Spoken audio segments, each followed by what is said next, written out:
प्रेम से बोला सरस्वती मैया की।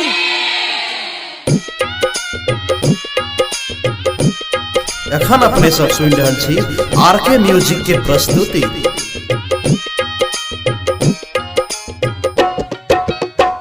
गाई के गोबारा से अंगनानी पावन हो सुहावन लागे। गाई के गोबारा से अंगनानी पावन हो सुहावन लागे।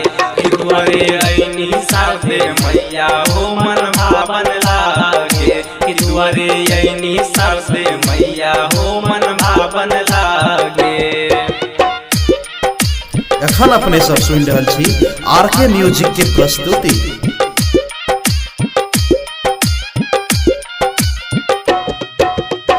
हमरो जे मैया के कमल सनिया से सोहावन लागे। हमरो जे मैया के कमल सनिया से सोहावन लागे। द्वारे ऐनी साथे मैया हो मन भावन लागे। द्वारे ऐनी साथे मैया हो मन भावन लागे।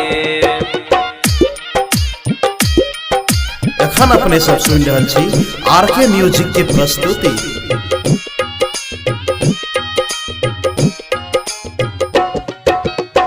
हमरो जे मैया के हंस के सवारी हो सुहावन लागे। हमरो जे मैया के हंस के सवारी हो सुहावन लागे।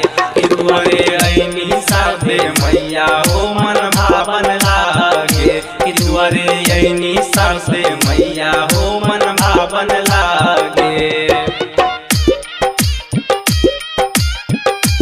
एखन अपने सब सुन रहल छी आरके म्यूजिक के प्रस्तुति।